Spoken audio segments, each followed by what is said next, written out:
మనము క్రీస్తులో బలపరచబడాలి అంటే ఏ యొక్క లక్షణములను మనము కలిగి ఉండాలి అనేది మనం చూసుకున్నాం. ఆయనలో మనము బలపరచబడాలి అంటే దేవునిలో మనము బలపరచబడినటువంటి యొక్క కుటుంబములుగాను, దేవునిలో మనము బలపరచబడినటువంటి యొక్క బిడలముగాను, దేవునిలో బలపరచబడినటువంటి యొక్క సంఘముగాను మనము నివసింపజేయబడాలి అంటే దేవుడు మనలను అనేక సార్లు గద్దిస్తాడు, శిక్షిస్తాడు. మనము దారి తప్పుతూ ఉన్నప్పుడు మనల్ని ఏం చేస్తాడు? ఆయన దారిలోనికి నడిపించడానికి మనలను గద్దిస్తాడు, శిక్షిస్తాడు అని చెప్పి మనము ద్వితీయోపదేశ కాండములో మనము చదువుకున్నాం.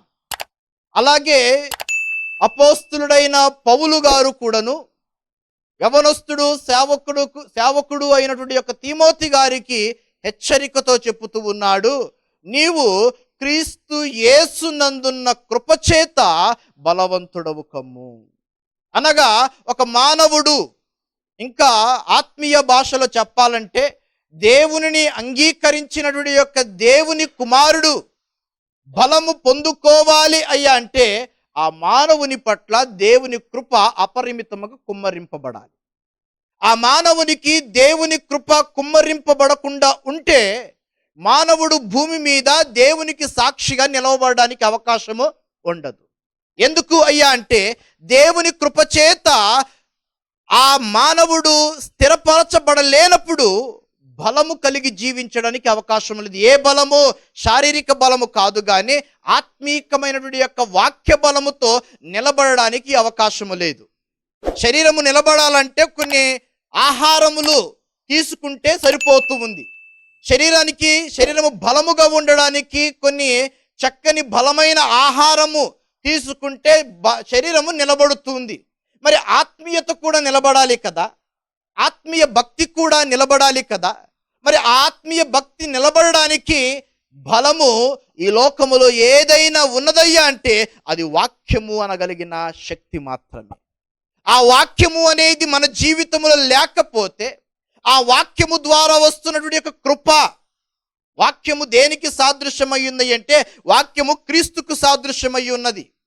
ఆ క్రీస్తు గారి యొక్క కృప, క్రీస్తు యేసునందున్నటువంటి యొక్క కృప మానవుని మీద కుమ్మరింపబడకపోతే మానవుడు భూమి మీద దేవునికి సాక్షిగా, దేవుని ప్రజగా, అనేకులకు మాదిరిగా, ఆశీర్వాద బిడగా జీవించడానికి అవకాశము లేదు. అయ్యా మరి నేను ఈ లోకములో దేవునికి సాక్షిగాను, ఈ లోకములో దేవునికి నేను ఆశీర్వాద వ్యక్తిగాను లోకములో కనబడాలి అంటే నేనేమి చెయ్యాలి అంటే గత వారం చాలా స్పష్టంగా మనం చూసాము. ఏమి చెయ్యాలంట? దేవుడు నిన్ను గద్దిస్తున్నప్పుడు, దేవుడు నిన్ను శిక్షిస్తున్నప్పుడు, దేవుడు నిన్ను అనేకమైనటువంటి యొక్క శ్రమల గుండా నడిపిస్తూ ఉన్నప్పుడు నీవు దేవుని మీద తిరుగుబాటు చేయవద్దు, కానీ ఆయన శిక్షిస్తున్న శిక్షను తృణీకరించకుండా లోబడి జీవిస్తే చాలు. హల్లెలూయా! లోబడాలి. తల్లిదండ్రులకు పిల్లలు లోబడకపోతే తల్లిదండ్రులు విడిచిపెడతారా? గద్దిస్తారు, శిక్షిస్తారు. చక్కని ఎన్నో వేల రూపాయలు పెట్టి, లక్షలు పెట్టి ఆ యొక్క కుమారుడికి లేదా కుమార్తెకు విద్యాభ్యాసం ఇప్పిస్తున్నప్పుడు ఆ తండ్రి పడుతున్న కష్టము వారికి తెలియకుండా ఆ తండ్రి అంత శిక్షణను వారికి అందిస్తూ ఉన్నప్పుడు బిడ్డలు చక్కగా చదువుకోకుండా ఫెయిల్ అయిపోతూ ఉంటే తల్లిదండ్రులు సంతోషపడతారా? గద్దిస్తారు, శిక్షిస్తారు. చక్కగా వారు కడుతున్న దానికి ఆ ముందు భవిష్యత్తు వారిది చక్కగా ఉండడానికి, మంచి పునాదిగా ఉండడానికి ఆ బిడ్డలను గద్దిస్తారు. గద్దించినంత మాత్రాన ఆ కుమారుడి మీద, ఆ కుమార్తె మీద, ఆ తండ్రికి, ఆ తల్లికి ప్రేమ లేదని కాదు, వారికి ప్రేమ నీ మీద ఉన్నది కాబట్టి వారు నిన్ను గద్దిస్తారు. గద్దించడము అనగా అర్థం ఏమిటి అంటే నీ మీద అంత హెచ్చరిక, అంత ప్రేమ, అంత జాగ్రత్త నీ మీద. దేవునికి కూడా అదే జాగ్రత్త ఉన్నది.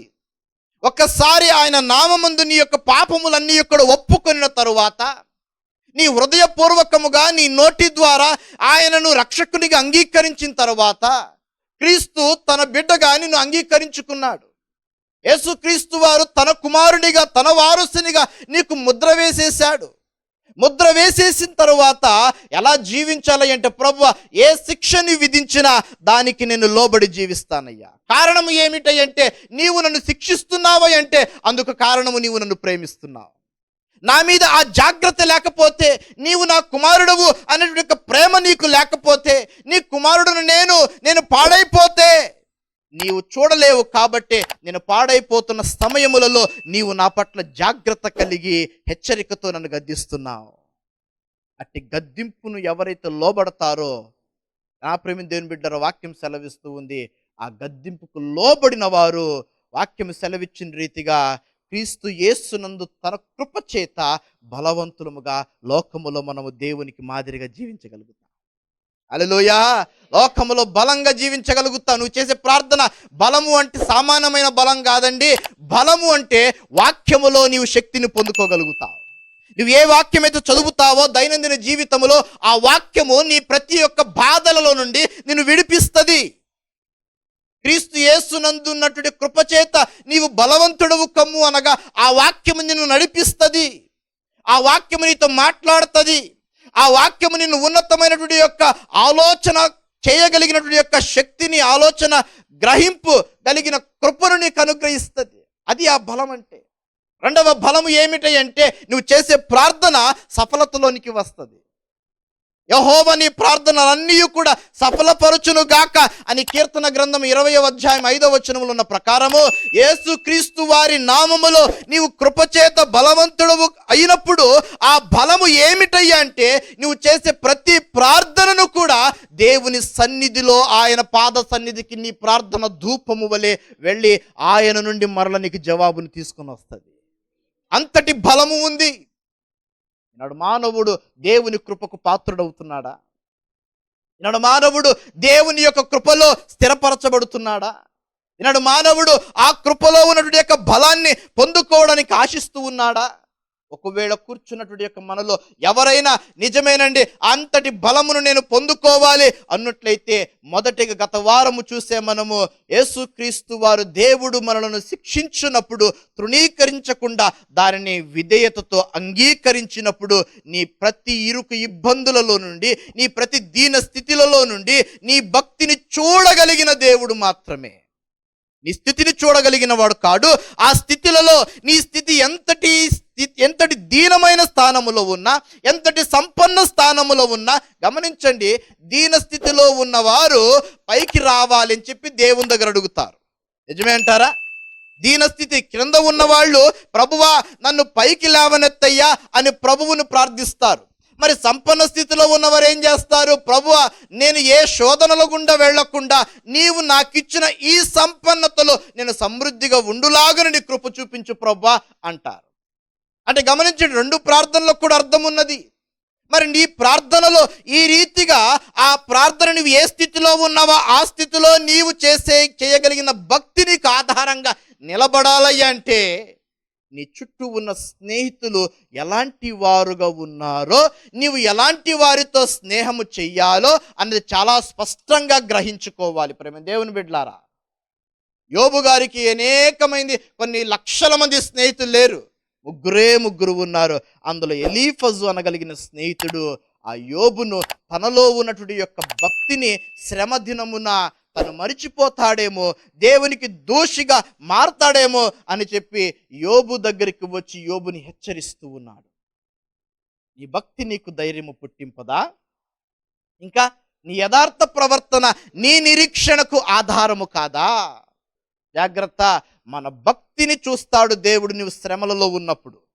అయ్యో ఇంత ప్రార్థన చేస్తున్నా, నేను ఇంతగా దైవ భక్తిలో ఉన్నాను. అయితే దైవభక్తి అనేది నీ ప్రక్కనున్నటువంటి యొక్క వ్యక్తులకు కనబడగలిగినదిగా ఉండకూడదు.